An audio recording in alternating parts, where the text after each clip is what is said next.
Welcome back to the Transform Your Mind to Transform Your Life radio, podcast, and television show. I'm your host, Life Coach Marty Young, and sitting in the guest chair today is Kristina Mand-Lakhiani, author of Becoming Flawless. And Kristina and I are going to be talking about hacking happiness, the art of becoming flawesome. I'm sorry, I said flawless before. So the art of becoming flawesome, which is basically what we're going to be talking today. Welcome, Kristina. Thank you, Myrna, for having me. It's a pleasure. Yes, my pleasure too. Yes. All right. So let me share with you a short bio on Kristina. Kristina Mand-Lakhiani is an international speaker, entrepreneur, artist, philanthropist, and mother of two kids. As a co-founder of Mindvalley, a leading publisher in the personal growth industry, Kristina dedicated the last 17 years of her career to personal growth, having worked and learned from teachers like Michael Beckwith, Bob Proctor, Lisa Nichols, and much more. Kristina helps her students to virtually hack happiness by taking them through her framework, Hacking Happiness, a unique framework of balancing your life, taking in every moment, and paying close attention to the small daily choices. Kristina is also the author of 3 transformational quests: 7 Days to Happiness, Live by Your Own Rules, and The Art of Being Flawesome. I don't know why I keep messing that up. It's a new, unusual word. I know, exactly. That's probably why my mind wants to say something else. So that's amazing. Listen, as I was telling you before we started the recording, I absolutely love Mindvalley. I love Vision. I think you guys does such good work. And I know the story because I've gone in several of his webinars and read, his books and things like that. So I know the story of, how he came about to start Mindvalley and his journey. So let's talk about you today. Now, why did you begin the personal development company? What motivated and inspired you? I mean, whether it's the same as Visions or not, but what is the story behind that? That question will require a little bit of a background. So I know you know Mindvalley, so you know the code names, but I assume that not everybody knows Mindvalley. So the founder of Mindvalley is Kristina Lakhiani, and by the family name, you might guess we are related. We used to be married for 16 years. So wow. When Vision was starting Mindvalley, it was back in 2003. I had moved to New York. We got married in 2003. I had moved to New York from Europe, and I was looking for a job. And Vision had a job, and he had a side thing which became Mindvalley. So I usually say that I ended up in personal growth reluctantly and by accident, and that's absolutely true. I had nothing better to do but to help Vision with his side business because he had a full-time job, and we depended on his income as a family. We depended on it. So I thought it was the right thing to do, but at that time, I would also say I ended up in personal growth reluctantly and obstinately because I was still planning to make my own career somewhere else. I started it in the government and working in a very different field from personal growth, from business. Mm-hmm. So it took years before I accepted my fate. And yeah, well, you talk about coupling and uncoupling, but listen, when you're married to someone, you are supposed to merge a little bit, you know what I mean? And that's probably what happened, right? Yeah, so I accepted my fate, and I gave into Mindvalley, and of course now it seems a little bit funny to think this way because I started my life so differently. And it is the most important part of my life, maybe except my children. So yeah. Sometimes, you have to trust the flow of life. Yes. I know Vision's story that he his business that he had, I think, was doing websites or so. So you said it was like a side hustle, right? Hustle doing. Yeah, I guess I do. Yeah. So that's amazing. but yeah, that company, for anybody that doesn't know about Mindvalley, it's like a top 10 company in personal growth, or maybe even higher than that. He's done very well for himself.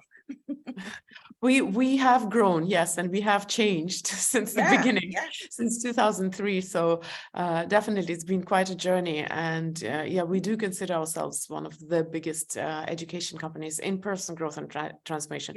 Of course, there's a lot of alternative. Right, you might be number one. Yeah. Yes. So, okay, so that's awesome. So what you're saying, that you weren't kind of inspired or motivated, you kind of just fell into it because of who you were, because of who you were married to. All right. So then you started in your personal journey, and according to your personal growth journey, I should say, and according to your bio, you got to work with some of the greats. Now, I'm in the space, so I know all these different people. I love Michael Beckwith. I love his work. I love Bob Proctor. And, I don't do a lot with Lisa because she basically teaches you how to be a professional speaker. But I know that, she has done very well for herself. And so, yeah, so what is one of the greatest lessons you've learned from Michael Beckwith? Let's just pick one, or if you want to use one of the other ones that's in your bio. It's so hard to be picking like one of the greatest lessons from any of the people, but probably from Michael Beckwith, the lesson that I have learned would be a little bit reversed from what you would expect. I'll give you a situation. Of course, I've heard him speak and I've heard his teachings, but the lesson came in a different shape and form. So I started working in personal growth and transformation as an entrepreneur and a marketer initially.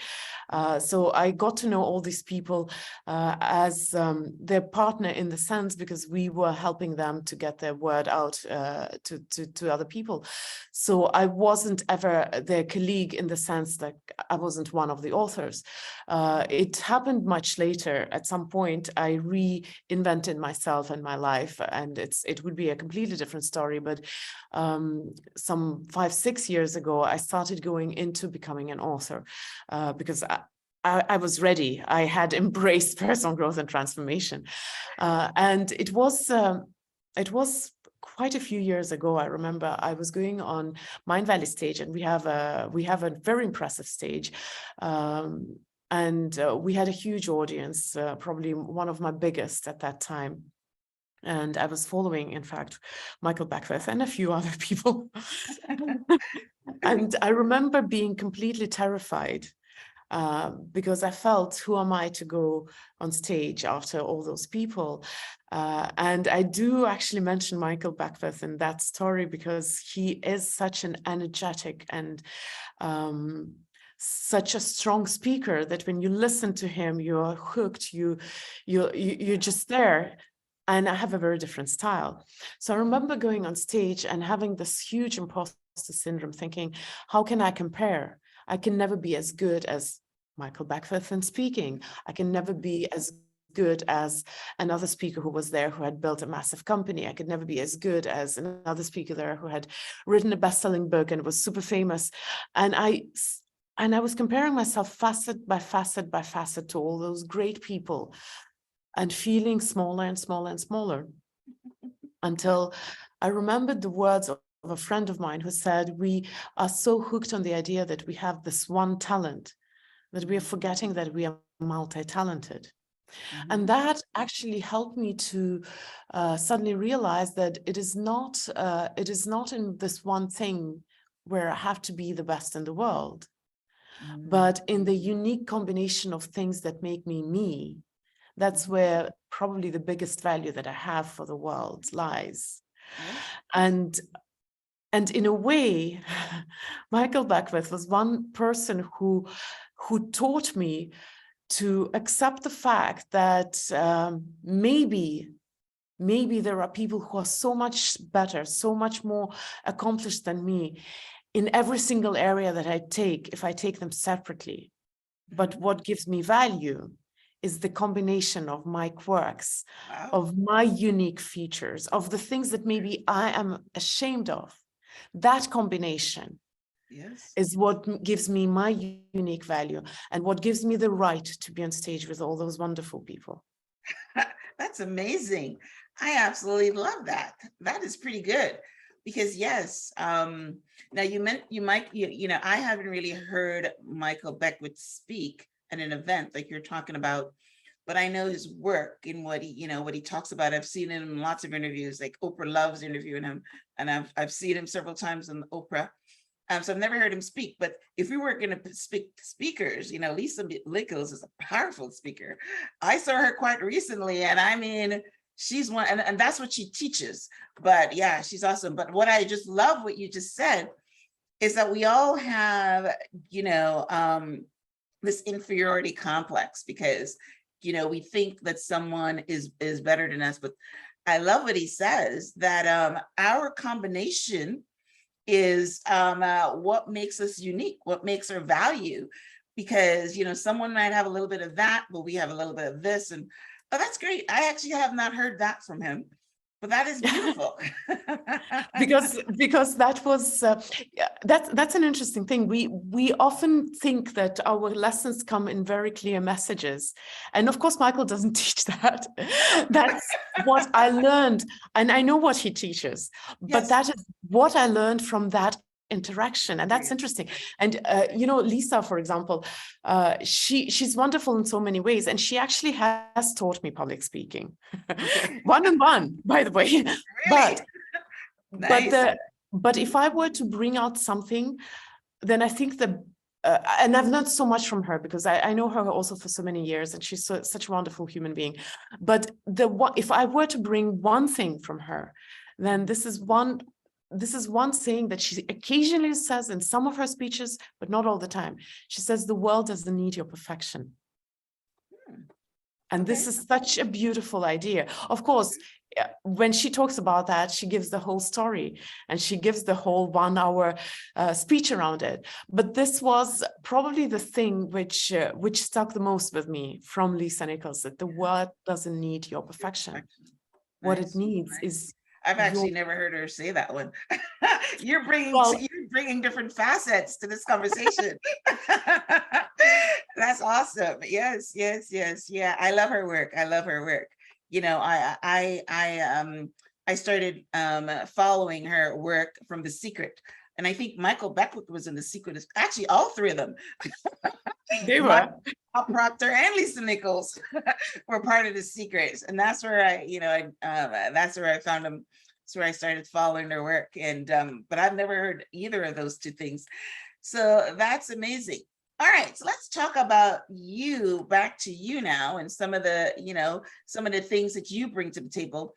And one of the things you talk about in your in the summary of your work is teaching people how to hack happiness after conscious uncoupling. Now, you were married to Vishen for 16 years. That's a long time. In fact, that's how long I've been married, to my current husband, 16 years. So it's a long time. And I think I saw that word before. I've seen it, and I'm not sure I might have followed you and picked it up, or it's now a new buzzword. But I was reading a Facebook post a couple of days ago from one of my friends, and she was posting the breakup of her relationship after 5 years, and they're there saying that they're going to be friends and they're going to go on to to have a different life, and they're going to be friends, and they had beers and they were toasting each other, and I responded, now that's how you should uncouple. And a lot of people have not heard that word. I had so many responses to that. But here you're talking about conscious uncoupling, finding happiness. So let's talk about that, because that's going to be your specialty. Well, conscious uncoupling is actually a term coined by another of Mindvalley authors, Catherine Woodward Thomas. She wasn't in The Secret, though. No, we started I never with heard of her, but I saw the word somewhere before. So anyway, yeah, she's the author of the word, and she talks about that, and she is the person who teaches conscious uncoupling.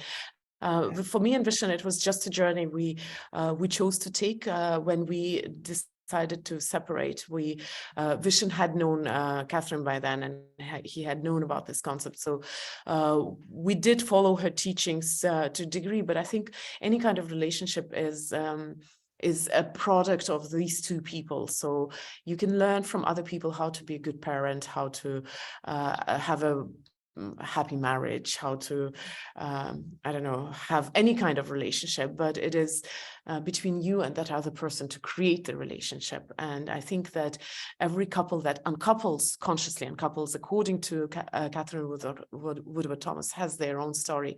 And the other examples that I've seen, they have their own stories. And I don't normally talk about relationships because it's not my forte. I do talk about happiness, although not connected to uncoupling per se. I talk about it as a choice, as a trainable skill, as maybe a habit, which is very contrary to a lot of ideas. I like to talk about happiness, especially to very skeptical people, because they always make you see things in a new light. In a way, they challenge, and that's very welcome.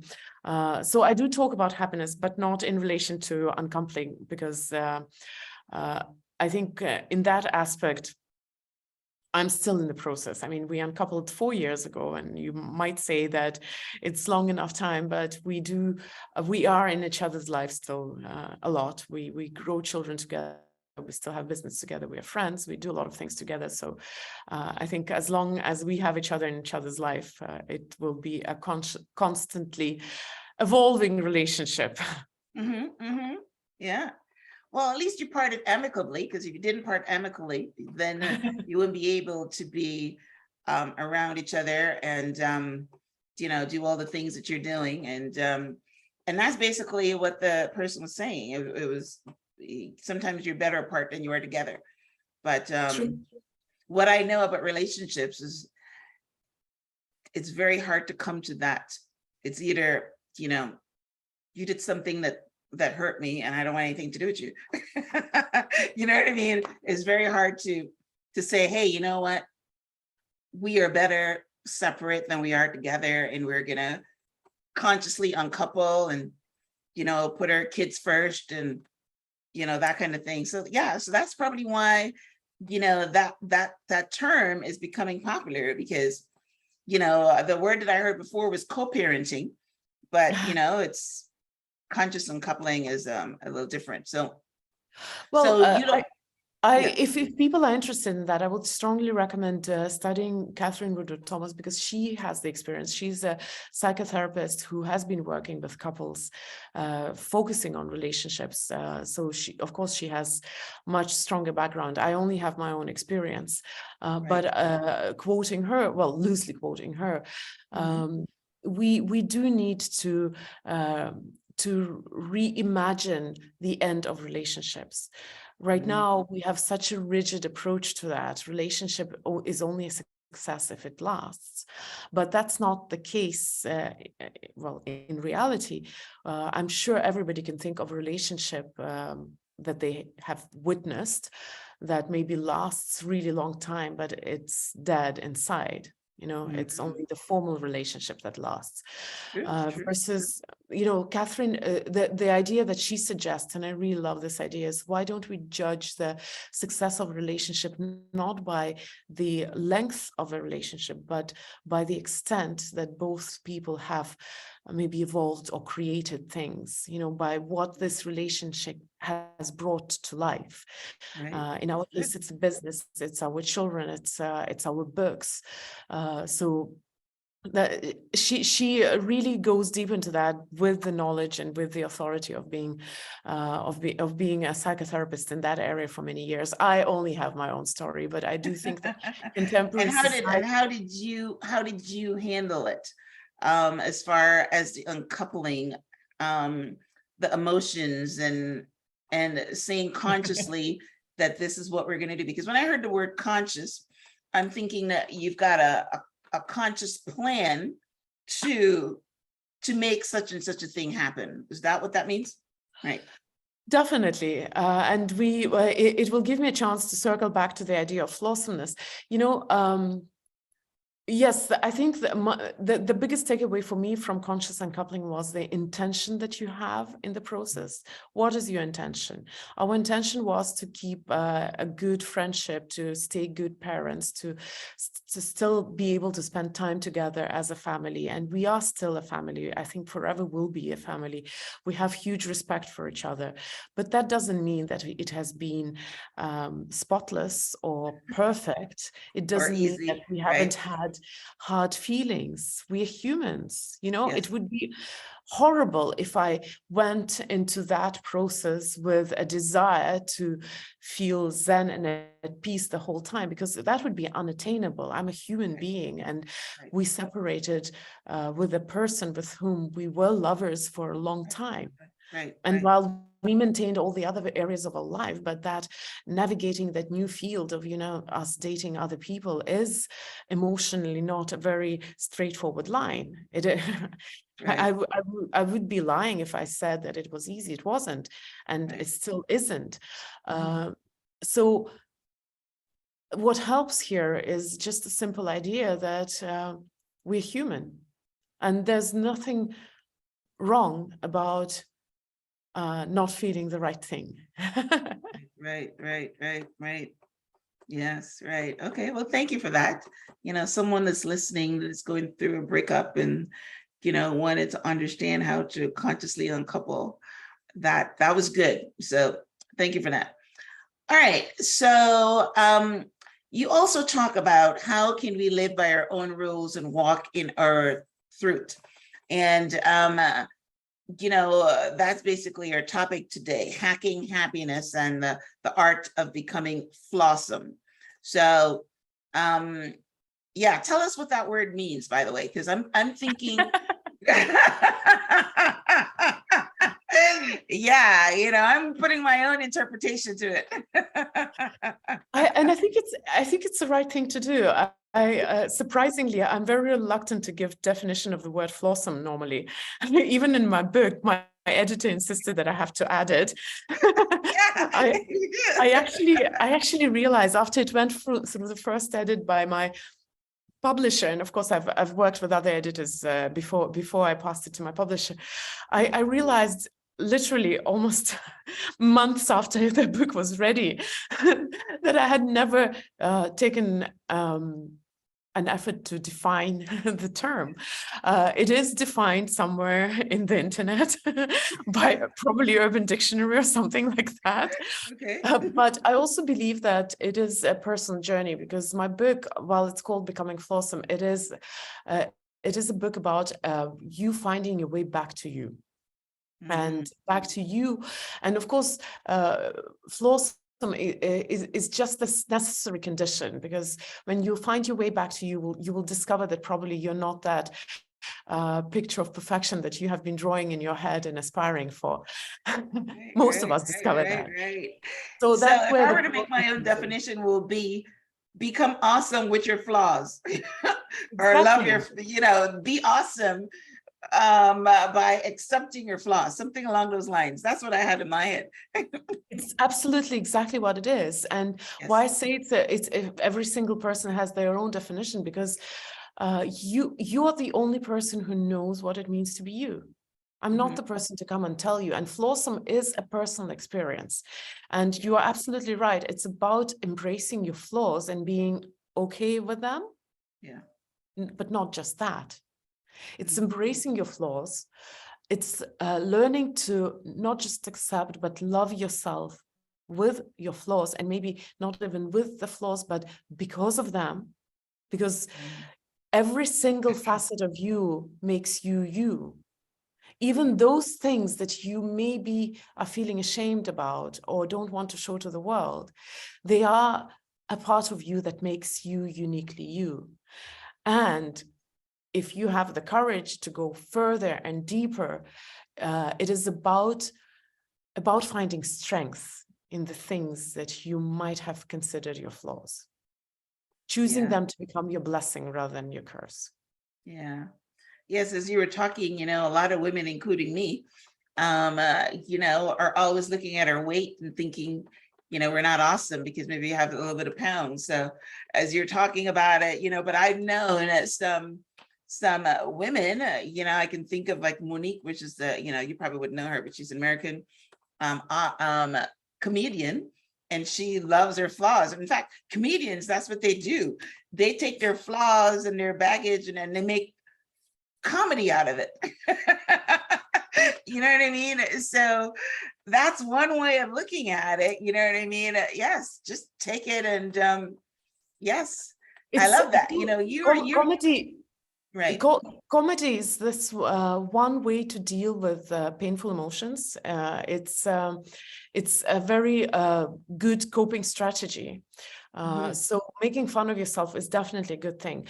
But I'm definitely going, I want, when people go onto this path, I want them to go a little bit deeper than just, I accept myself and I love myself with, despite what I am or whatever I am.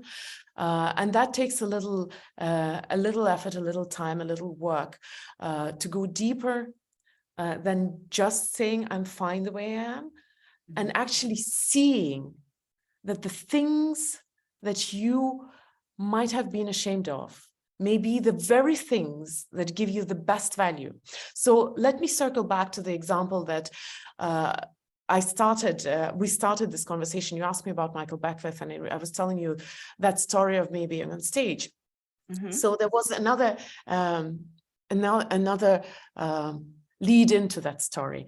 I remember before I was going on stage, I was so nervous. I couldn't remember how to breathe. So I was standing outside the conference center around the corner where there were no people, trying to remind myself how to breathe and also avoiding people. and then this lady walks by and she doesn't expect to see me there. And then she suddenly goes, "Oh, it's you." And she tells me, "I've been looking forward to your speech more than anyone else." Oh, wow. Because when I hear you speak, you're so relatable. You're so like me. I feel as if it's me talking to myself or you talking to me directly. Wow. That's good work. That woman actually was a turning point for me. I don't even know her name, unfortunately, but she was a turning point for me, because when I went on stage, I realized that the things that I thought were making me inferior. You remember I said, I can never be as great a speaker as be it Michael Beckwith or Lisa Nichols, because I don't have that energy. But I realized that that was exactly my unique value. That was why some people wanted me, because I didn't seem like a god on the Mount Olympus. Right. I felt like you're relatable, and that actually works a lot. People see themselves in you. Yes, yes, yes. So I realized that my bizarre manner, my strange accent that they can't place, my weird sense of humor, were the things that I maybe was ashamed of, were the things that gave me the biggest value. Yeah. And that is what I want Flawesome, the idea of Flawesome, to be ultimately. That, there are bad habits. I get it. Habits we should get rid of. But there are also parts of us which are such integral parts of us that you cannot eradicate them. So it's about learning to harness those parts of us and to find strength in them, not just be okay with them, not just say, "Oh, I love myself anyway," but find how they can become your blessing rather than your curse. I like that. Yes. So, when you, I'm trying to think of an example of, someone that, maybe had something, you mentioned the accent, but, we're talking about it, maybe a personal quality that, they have, and they can use it to become, their strength. So I can share mine. Okay, go ahead. Before I share, I want to share this quote, but I'm misquoting it because I think it's a very important part of this concept. So in Lord of the Rings, there's this episode where Frodo is complaining about, his hard task, and Gandalf tells him, we don't get to pick the times when we live in, but we get to choose what to do with those times. So I know I didn't misquote it, but generally, we don't always get to pick everything about our story, about our origin. I was born in Soviet Union. I started my career in the government. I ended up in personal growth and in business. Two things I never thought about. We don't always get to choose what happens to us, what our story is, what our origin is, but we always get to choose what to do with this, with what we're given. So another quality that I have, which is not as glamorous as a bizarre accent, is I am an incredibly lazy human being. Okay. Wow. I love to just be. I don't enjoy, most of the time, I don't enjoy hustling. There are times when I do. And as a perfectionist, as an ambitious person, as a competitive person, as a person who has high bar for everything, of course, it was a thing that was so hard to come to terms with. I had to fight it. I had to struggle with it. I had to come up with things to ways to untrain myself from that. But then one day I realized that I cannot eradicate a part of me. It is what makes me me. And maybe I can turn it around. So I learned the ways to harness my leisurely attitude to life, to harness it by creating structures that make me function. I like to work in teams. I like to have people who depend on my results, because that makes me actually work. For example, I had hard times going to the gym because I have hard relationships with sports, but I have a time scheduled in my calendar. It's holy time. No, everybody knows never to touch it. It's every week, same time, the same place. I go to the gym. I meet with a friend who trains me, and that makes me do things which I would naturally probably avoid doing. But in addition to harnessing this quality, which I couldn't eradicate, I also found how it serves me. Because you see, because people are lazy by nature, the progress has been fueled by people trying to find easier ways to do things. People trying to optimize, people trying to find how not to do the unpleasant. And that's what I've been doing to my life. I'm amazing at creating teams, at delegating, at not doing dumb work and only focusing on the things that only I can do and nobody else. On doing the things that I love, on actually, it actually pushed me to question the paradigm of hustling and success equals hard work. And there is so much danger if we go down this path about, how the paradigm in which we live, in which we think that you can't achieve success with things which you enjoy, that you have to put sweat, blood, and tears into that. Because of my deeply, innately lazy personality, I question things and I come up with new ideas. I discover, there's research that shows that only 20% of what we do creates 80% of our results. Yeah, right. Yes. But because of the paradigm of busy, we keep ourselves busy, because if we are not busy, if we don't feel resistance, we start doubting ourselves. Right. Wow. So that's a less glamorous example of how you can take a quality of you which you think is a flaw, which you think is a failing, or something to be ashamed of, something to shove away, and you face it. And rather than just resisting it and eradicating it, you ask yourself, how can I turn it around and make it my blessing? Wow. I love that. This is like the fourth thing that you've said that I've never heard. And I thought I knew everything. That is interesting, because I was searching for something. But yes, that is beautiful, because a lot of people wouldn't even admit that. They wouldn't admit that because they would think it's a negative quality, and they wouldn't want to ever lead with it by telling anybody that's who they are. But, you know, when we're in a personal development space, clarity and being honest with yourself is how you grow. And basically what you said, if, you know, one of my phrases that I always use is, in order to grow yourself, you got to know yourself. So you know yourself, and you know exactly, you know, your quality, that, you know, how you are. And because of that, you've built structure around it. And then what you're saying is that on the flip side of that is that everybody is, but nobody wants to. There's very few people that enjoy hustle and bustle. You know what I mean? Even though they're always hustling and bustling, there are very few people that enjoy that. Everybody would like to be, almost every time I come on this show, I talk about, you know, Tim Ferriss and his 4-hour work week. People, that's what people want to do. People want to sit on the beach and work 4 hours a week. So if you're, like you said, you know, everything in technology is trying to make things faster and better, and we don't have to do much. And you know, being lazy is basically what, you know, technology is helping us, but nobody goes around admitting it.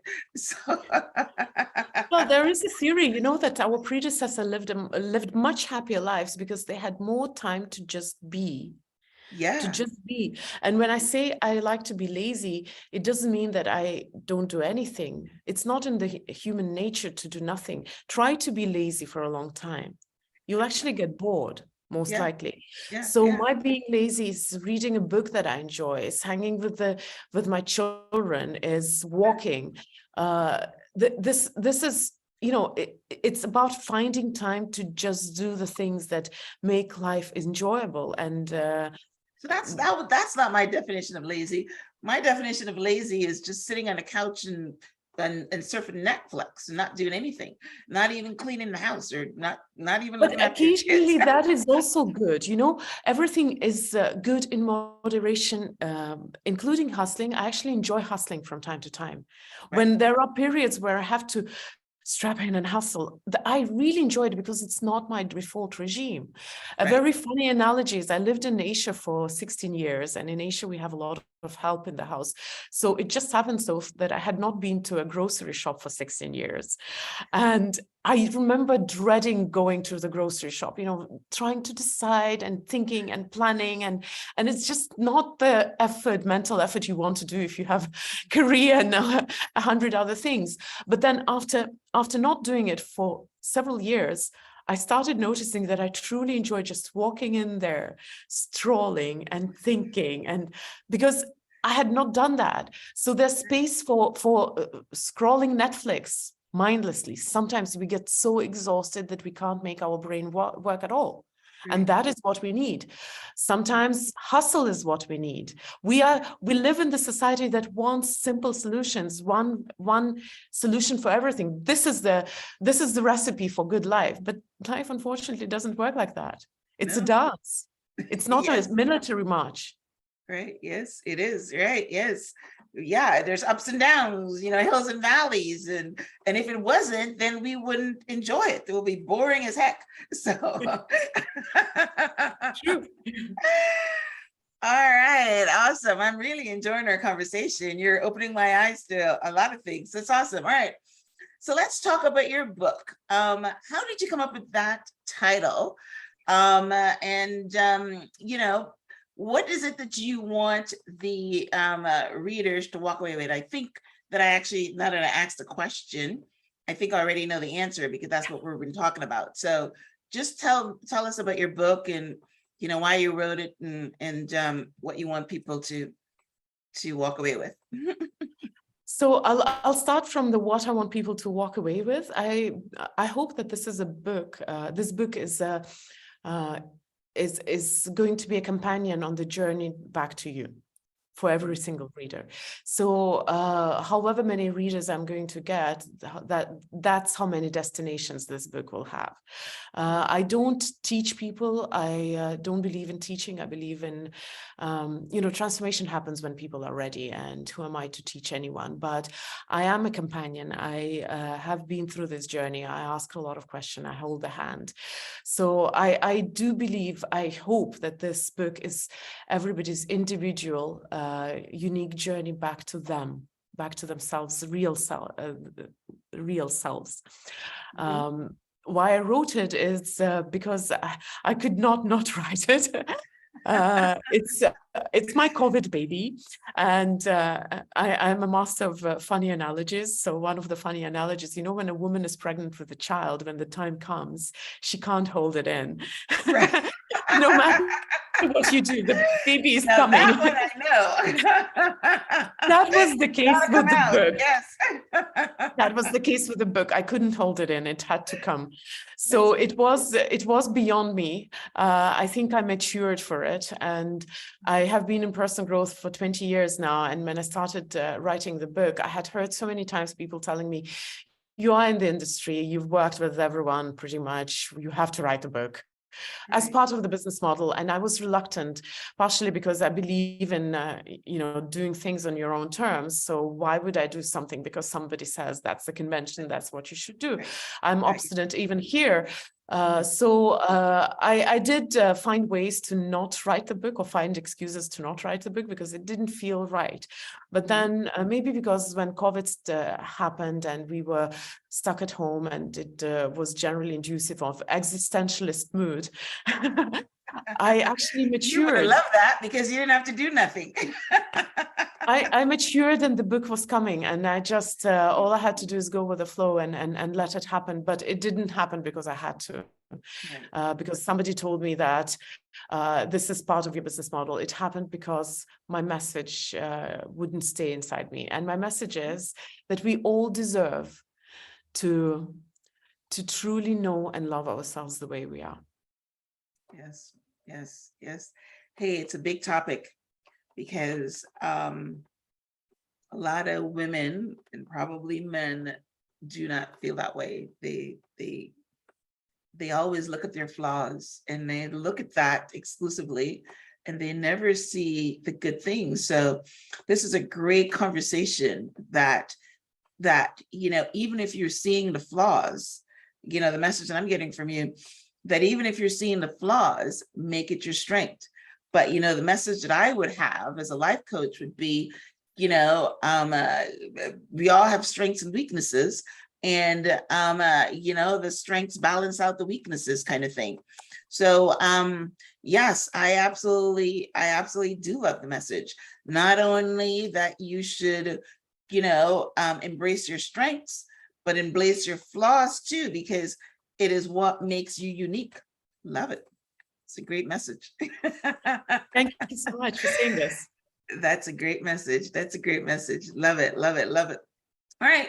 So how can our audience get a copy of your book, connect with you on your website, on Facebook or Instagram? Let us know your website and your Instagram or your social media handles. So my name is a little complicated, but the rest is easy. So my name is Kristina Mand-Lakhiani, and it's Kristina written Estonian way, because as I said, I was born in Soviet Union, with a K. Kristina Mand, M-A-N-D. And that's where it ends, .com, KristinaMand.com. And then the book is /book, so it's super easy. And Kristina Mand is also my handle for all the social media, Instagram, Facebook, and probably YouTube as well, and LinkedIn, but I'm most present on Instagram. I write myself. I don't have ghostwriters because I'm a writer. I enjoy writing. I write much better than I speak. I do have editors because English is my third language, so I need editors to sound a little more polished. Okay. But I write myself, and Instagram is where I write the most. Okay. So that's beautiful. All right. So you've dropped the Lakhiani on your social media and your website, huh? I actually, it wasn't deliberate. It just would be too long, and I kind of got so used to my short name, Kristina Mand, because even when we were married, I was for a long time, I was just Kristina Mand. Okay. I added Lakhiani when my kids were born because, our kids are mixed race, and I was kind of a little worried that what if I travel with a completely different name with a kid who might not even look like me? Yeah, because you don't know.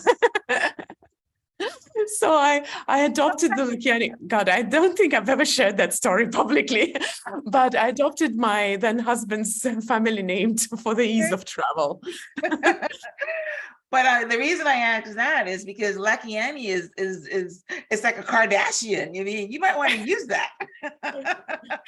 I use it everywhere, but not in URLs, not in the handles. Okay. And by the way, who knows? Who knows? Maybe I'll trump Lakhiani. Oh, that's amazing. Oh, Kristina, this has been a pleasure. Wow. I really enjoyed our conversation. I really enjoyed your unique insights. And I'm going to love, when I'm transcribing this, I'm going to learn some more. But yeah, thank you for being on the show. Thank you for your uniqueness. Yes, I can see it. Good luck on your journey as far as, helping people return to themselves and embrace their flawsomeness. I love that, so thank you for being on the show. Guys, thank you for tuning in once again to the Transform Your Mind to Transform Your Life radio, podcast, and television show. I love bringing you awesome guests like Kristina every week, because guess what? This is like life school. I'm learning along with you as well. So what do you need to do? You need to rate and review the show so that we can continue to reach a wider audience. So if you're listening to this on iTunes, I would love for you to rate and review and subscribe. All right. So Kristina, as we wrap up, any last words? First of all, thank you so much for giving me the opportunity to come on your show and to share whatever I have to share, my unique works.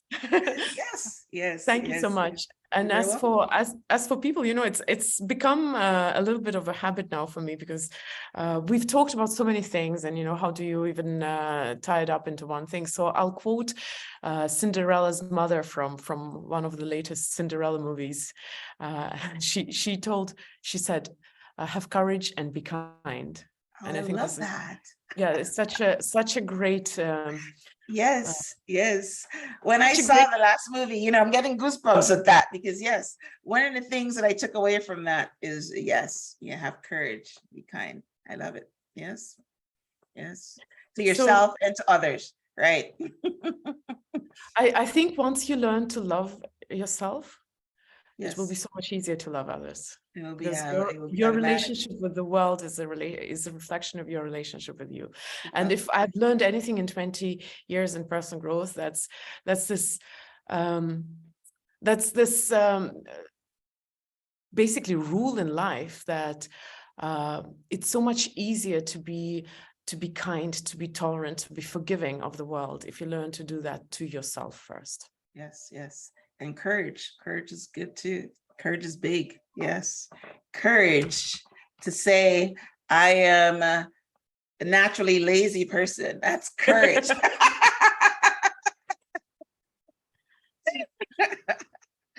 Yes, I love that. Listen, you have been a delight.